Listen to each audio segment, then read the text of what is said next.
الحمد لله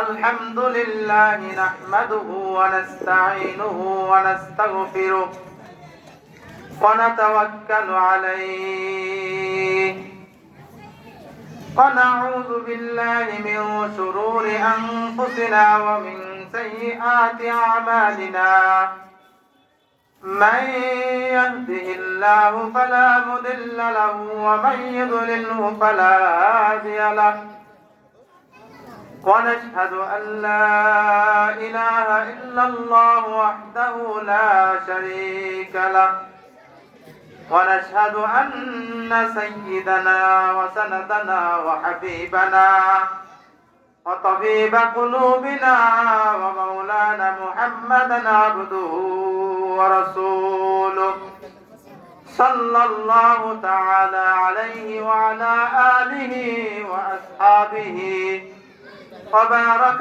وسلم تسليما كثيرا كثيرا أما بعد فقد قال الله تعالى في كلامه المجيد وفي الفرقانه الحميد أعوذ بالله من الشيطان الرجيم بسم الله الرحمن الرحيم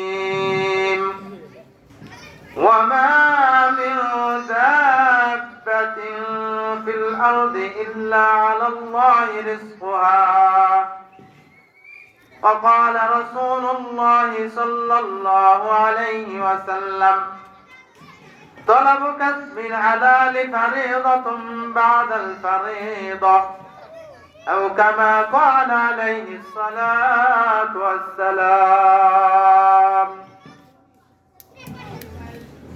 الحمد لمن قدر خيرا وقبلا والشكر لمن صور حسنا وجمالا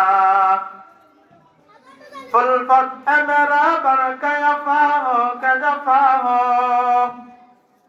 فالفتح مرابر كيفاه كجفاه ہر چیز میں لذت ہے اگر دل میں مزہ ہو ہر چیز میں لذت ہے اگر دل میں مزہ ہو আলহামদুলিল্লাহ সমস্ত প্রশংসা আল্লাহ পাক রব্বুল আলামিনের জন্য যে আল্লাহ পাক রব্বুল আলামিন আমাদের সকলকে এই মহতী জলসায় বসার তৌফিক দান করেছেন এই জন্য আল্লাহ তাআলার দরবারে শুকরিয়া জ্ঞাপন করি সকলে বলি আলহামদুলিল্লাহ হযরত ইমাম হুসাইন জামে মসজিদ সংলগ্ন ইসলামী জালসার প্রধান অতিথি সম্মানিত সভাপতি সাহেব এবং উপস্থিত আছেন আমার সামনে উপবিষ্ট তৌহিদি জনতা সকলের প্রতি আমার সালাম আসসালামু আলাইকুম ওয়া রাহমাতুল্লাহ মুহতারাম সময় স্বল্পতায় সংক্ষেপ কথা শুরুতে আমি আল্লাহ পাক রব্বুল আলামিনের পবিত্র কালামুল্লাহ শরীফ থেকে একটি আয়াত পাঠ করেছি আয়াতের ব্যাখ্যা সংক্ষেপে বলে আমার বক্তব্য শেষ করব ইনশাআল্লাহ মুহতারাম পবিত্র কোরআনুল কারীম থেকে যে আয়াত পাঠ করেছি সূরাতুল হুদের 6 নম্বর আয়াত আয়াতের মধ্যে আল্লাহ পাক রব্বুল আলামিন বলছেন বিসমিল্লাহির রহমানির রহিম ওয়া মা মিন দাব্বাতিন ফিল আরদি ইল্লা আলাল্লাহি রিজকুহা ওয়া মা মিন দাব্বাতিন ফিল আরদি ইল্লা আলাল্লাহি রিজকুহা এই আয়াতের মধ্যে আল্লাহ পাক রব্বুল আলামিন বলেন ও দুনিয়ার মানুষ শোনো শোনো আল্লাহ পাক রব্বুল আলামিন এই আয়াতের মধ্যে বলছেন একমাত্র রিজিক দাতা অন্নদাতা আল্লাহ পাক রব্বুল আলামিন, যিনি সমস্ত মাখলুকাতের রিজিকের ব্যবস্থা করে থাকেন। জোরে বলি সুবহানাল্লাহ। ইমাম কুরতুবী রাহমাতুল্লাহি আলাইহি তিনার তাফসীরের মধ্যে বর্ণনা করেন, ইয়ামান থেকে একটি জামাত মদিনায় তাশরীফ আনতেছিলেন। রাসূলুল্লাহ সাল্লাল্লাহু আলাইহি সাল্লামের জন্য রাসূলুল্লাহ সাল্লাল্লাহু আলাইহি সাল্লামের সাথে সাক্ষাৎ করবেন। তাফসীরের মধ্যে তিনি বর্ণনা করেন, ওই আশআরী গোত্রের একটা গোত্র আল্লাহ রাসূল সাল্লাল্লাহু আলাইহি সাল্লামের সান্নিধ্যে আসার জন্য রওনা হয়েছে। রওনা নিয়ে ইয়ামান থেকে যখন রাসূলুল্লাহ সাল্লাল্লাহু আলাইহি ওয়াসাল্লামের সাথে সাক্ষাতের জন্য মদিনায় যখন আসতেছিলেন, মদিনায় আসার পরে আল্লাহ রাসূল সাল্লাল্লাহু আলাইহি ওয়াসাল্লামের সাথে সাক্ষাৎ করবেন। মদিনায় যখন পৌঁছেছেন, ওই আশআরী গোত্রের একটা গোত্র, একটা গোষ্ঠী যখন মদিনায় এসে পৌঁছেছে, এমন সময় দেখা গেল তাদের খাদ্য দ্রব্য পানীয় যা ছিল সব শেষ হয়ে গেছে। এরকম অবস্থা দেখে গোত্রে যে প্রধান রয়েছে, লিডার রয়েছে, সে বর্ণনা করলো যে যাও, এখান থেকে দুজনকে নিযুক্ত করা হলো। এই দুজন গিয়া আল্লাহ রাসূল সাল্লাল্লাহু আলাইহি সাল্লামের সাথে সাক্ষাৎ করো আর আমাদের জন্য খাদ্যর ব্যবস্থা করার কথা বর্ণনা করো। ওখান থেকে দুইজন প্রতিনিধি নিযুক্ত করা হলো। একজনের নাম হলো আবু মুসা আশআরী, আরেকজনের নাম হলো আবু মালিক আশআরী। এই দুইজন ব্যক্তিকে ওই গোত্র থেকে, ওই দল থেকে আল্লাহ রাসূল সাল্লাল্লাহু আলাইহি সাল্লামের নিকটে পাঠানো হলো মদিনার উদ্দেশ্যে। রাসূলুল্লাহ সাল্লাল্লাহু আলাইহি সাল্লামের নিকটে, রাসূল কারীম সাল্লাল্লাহু আলাইহি সাল্লামের নিকটে পৌঁছাতে ওই দুইজন ব্যক্তি পৌঁছে গেলেন। আল্লাহ রাসূল সাল্লাল্লাহু আলাইহি সাল্লামের হুজরার সামনে যায় যখন পৌঁছালেন, আল্লাহ রাসূল সাল্লাল্লাহু আলাইহি সাল্লাম রহমতের নবী, মায়ার নবী আমার পবিত্র কালামুল্লাহ শরীফের এই সূরাতুল হুদের আয়াত পাঠ করতেছিলেন।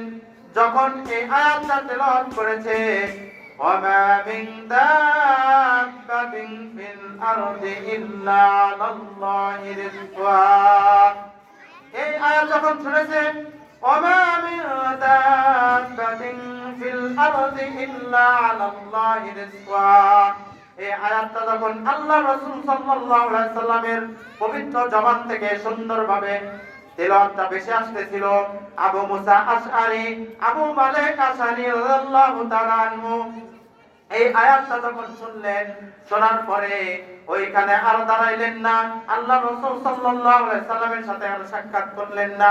ওখান থেকে রওনা হয়ে চলে গেলেন। ওই যে গোত্র থেকে এসেছিলেন সেই গোত্রের কাছে চলে গেলেন। যাওয়ার পরে বললেন, তোমরা চিন্তা করো না, তোমরা ভয় করো না, তোমাদেরকে আশ্বাস দেওয়া হলো আল্লাহ তাআলার পক্ষ থেকে খাবারের ব্যবস্থা করা হয়েছে, সাহায্য করা হয়েছে। জোরে বলি সুবহানাল্লাহ।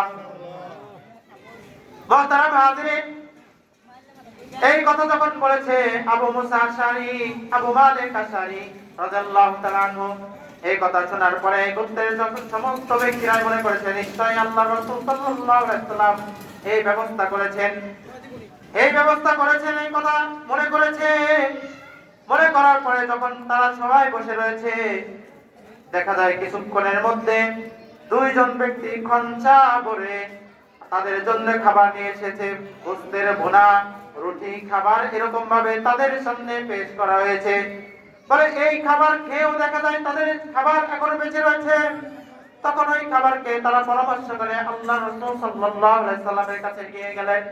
যাওয়ার পর আল্লাহ রাসূল সাল্লাল্লাহু আলাইহি সাল্লামকে বললেন, ইয়া রাসূলুল্লাহ, ইয়া হাবিবাল্লাহ, আপনি যে খাবার আমাদের জন্য পেশ করেছেন, আপনি যে খাবার পাঠাচ্ছেন, ওই খাবার খাওয়ার পরেও এতগুলো খাবার বেঁচে গেছে, আপনি উত্তম ফয়সালা করেন। রাসূলুল্লাহ সাল্লাল্লাহু আলাইহি সাল্লাম বললেন, আমি তো কোনো খাবার পাঠাই নাই। তখন ওই আবু মুসা আশআরী, আবু মালিক আশআরী বর্ণনা করলেন এই ঘটনাটা, আমি আপনার নিকটে এসেছিলেন, যখন আপনার কাছে আসলাম তখন আপনি বলতেছিলেন, ওয়ামা মিন দাব্বাতিন ফিল আরদি ইল্লা আলাল্লাহি রিজকুহা। যে সমস্ত প্রাণীকুলের রিজিকের ব্যবস্থা মহান রব্বুল আলামিন করে থাকেন। এই কথা যখন আমি শুনেছি, শোনার পরে আমি এখান থেকে চলে গেছি, যার দরুন আল্লাহ পাক রব্বুল আলামিন আমাদের জন্য খাবার পাঠায় দিয়েছে। জোরে বলি সুবহানাল্লাহ। আল্লাহ রাসূল সাল্লাল্লাহু আলাইহি ওয়াসাল্লামের বুঝতে আর বাকি রইল না, এটা সব আল্লাহ পাক রব্বুল আলামিন তাদের জন্য খাবারের সাহায্য পাঠাইছে।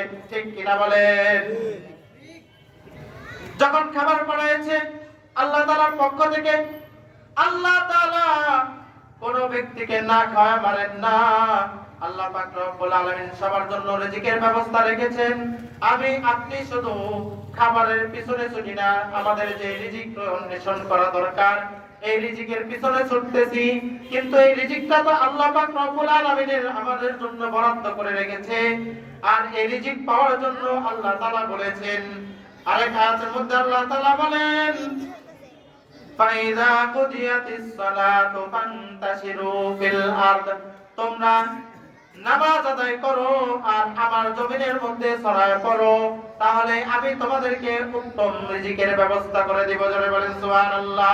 তাহলে আমি আপনি আজকে নামাজ না পড়ে কিভাবে থাকি, যে আল্লাহ পাক রব্বুল আলামিন আমাদেরকে খাওয়াইতেছেন, পড়াইতেছেন, তাহলে আমরা যে আল্লাহ তাআলার খাওয়া, আল্লাহ তাআলার নিয়ামতের খাওয়া খাইতেছি কিন্তু শুকরিয়া আদায় করতেছি না, সব কিছু বরবাদ হয়ে যাবে।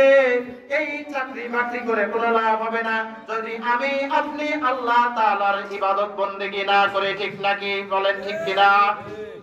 এজন্য আমাদের অবশ্যই জরুরি হলো আল্লাহ তাআলার ইবাদত বন্দেগী করা। আর যেই আল্লাহ তাআলা আমাদেরকে রিজিক দান করেছে, ওই রিজিক থেকে হালাল যে রিজিক রয়েছে, ওই হালাল রিজিককে অন্বেষণ করা। এজন্য তো আল্লাহ রাসূল সাল্লাল্লাহু আলাইহি সাল্লাম হাদিসের মধ্যে বলেন, তালাবু কাসবিল হালাল ফরিদাতুন বাদাল ফরিদা। আল্লাহ রাসূল বলেন যে আমার অন্যান্য ফরজের মতো হালাল রিজিক অন্বেষণ করা এটাও হলো একটা ফরজ। এজন্য আমরা কি করব মুহতারাম? আমাদের রিজিকের ব্যবস্থা আল্লাহ পাক রব্বুল আলামিন স্বয়ং নিজে করেন। এইজন্য আমাদের অবশ্যই আল্লাহ তাআলা যে বলেছেন নামাজ কায়েম করতে হবে, নামাজ পড়তে হবে, নামাজ পড়বো, এরপরে রিজিকের জন্য বের হব। নামাজ ছাড়া কি বের হব? এতটাই দেখা দেন আল্লাহ তাআলাকে, নামাজ পড়বো এরপরে আমরা বের হব। বের হব তো ইনশাআল্লাহ। আল্লাহ তাআলা আমাদের সকলকে আল্লাহ তাআলার খাঁটি মুমিন বান্দা হিসেবে কবুল করুক। 5 ওয়াক্ত নামাজ জামাতের সহিত আদায় করার তৌফিক দান করুক এবং হালাল রিজিক অন্বেষণ করার তৌফিক আল্লাহ তাআলা আমাদের সকলকে দান করুক। এই বলে আমার সংক্ষিপ্ত বক্তব্য শেষ করছি। এরপরে আপনাদের সামনে মূল্যবান নসিহত পেশ করবেন উলামায়ে কেরামরা আছেন, আমরা খুব মনোযোগ সহকারে শুনতে থাকবো ইনশাআল্লাহ। আসসালামু আলাইকুম ওয়া রাহমাতুল্লাহ।